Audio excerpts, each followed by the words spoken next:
Alright lads, I'm your host, Man And His Kebab, and welcome back to the absolute guide to the internet.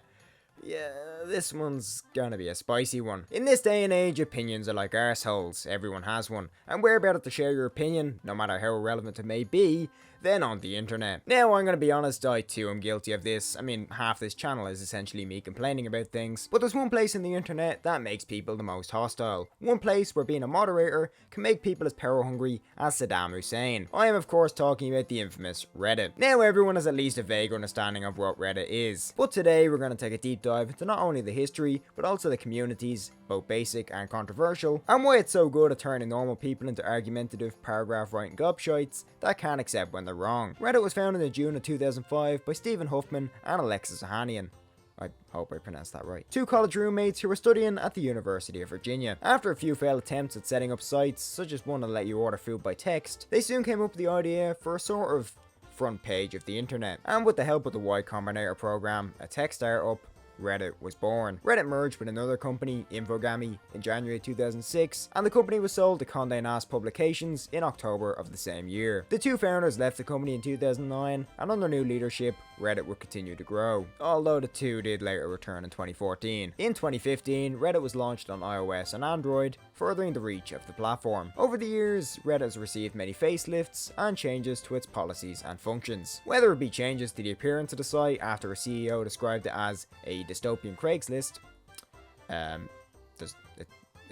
it still kinda is, or one of the mass bannings of communities due to what Reddit deemed as offensive content. Now, originally my plan was to discuss some of Reddit's biggest controversies. I mean, its Wikipedia tab literally has a controversies tab for every single year since 2011. Except 2012, oddly enough, because I think we were too busy expecting the world to explode. However, I think a lot of them are a bit too dark to discuss on this channel. So instead, we're going to delve into some of Reddit's most famous and infamous subreddits, and whether or not you'll be cancelled for being part of them. Now, first off, we're going to start off with some of the more basic ones before we get into the more depraved and disturbing ones. r/ask Reddit, it pretty much says it all in the name. Essentially, you just ask a question, whether it be, what is a thing we should normalize? 2. What are some of the most common dark realities people choose to live in denial about?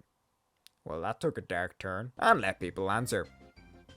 Fun. r/funny is best known for its title being a fucking lie. Now, I'm not trying to insult anybody who finds the content of this sub funny. There are some decent posts every once in a blue moon, but generally you go to r/funny for minion memes and posts that read like, LOL, this is so relatable, laughing emoji. r/cringe is another similar thing in this vein. Started off as an ironic subreddit making fun of things that are cringe, but has since turned into the thing it's swore to destroy. Then of course we have the generic subs, such as r/music and r/gaming. These are okay, but basically only cater to the mainstream of both audiences. r/music is especially bad, seeing as they hate anything that isn't Tame Impala or the Red Hot Chili Peppers, and seeing as the bands I've recently been listening to are these, and my favourite artist is Kanye, I'm like public enemy number one in their eyes. r/Ireland is a hub for all things Irish, such as complaining about the government, complaining about the housing prices, or complaining about the price of a pint. We do enjoy complaining. It's a pretty decent sub, except 50% of the population is Americans claiming to be Irish. Yeah, I think they need to implement a citizenship test, such as who did we send to the Eurovision in 2009? Right, so that's all the basic ones done with, on to the more juicy ones. r/Wall Street Bets is a subreddit that single-handedly introduced half the internet to stocks. This subreddit was almost solely responsible for the GameStop short squeeze of 2021, a rapid increase in the price of GameStop stocks, which resulted in huge losses for US firms who were betting on the downfall of GameStop stock prices. That's the best explanation I can give in such a short time frame.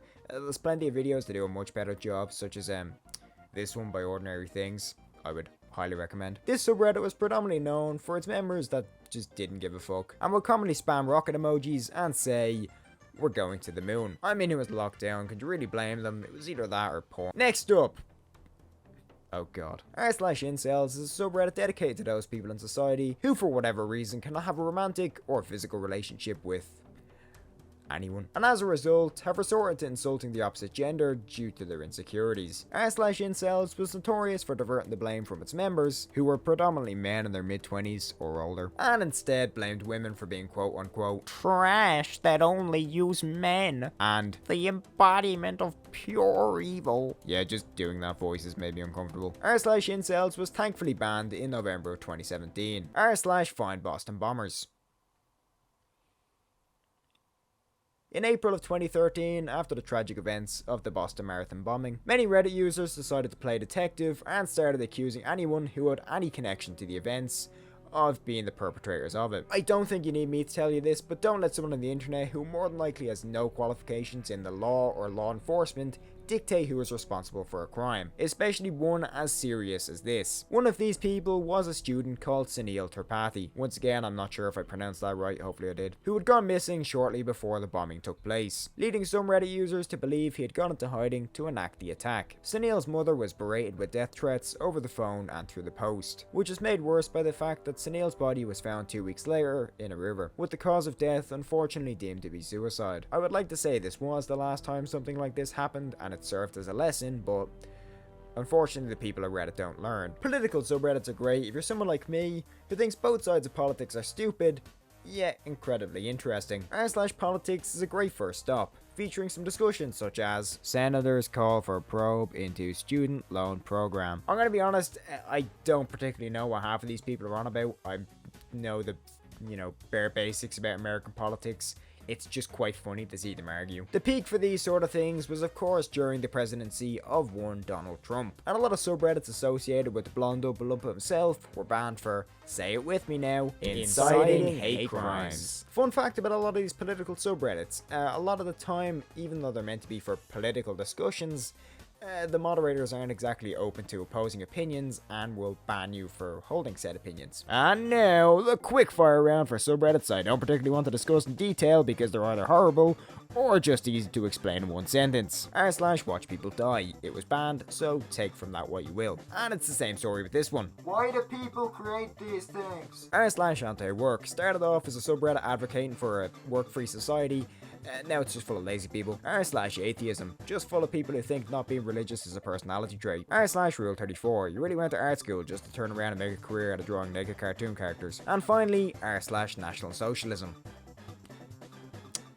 It's in the name. Well, that was not really fun at all. So just to end this video on a somewhat decent note, here's my new favourite sub, r/birds with arms. So essentially that was Reddit.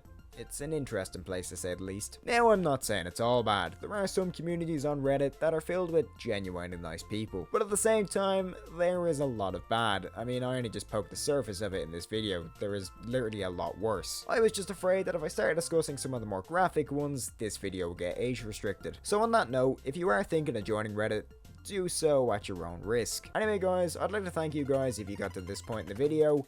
And yeah, stay off Reddit.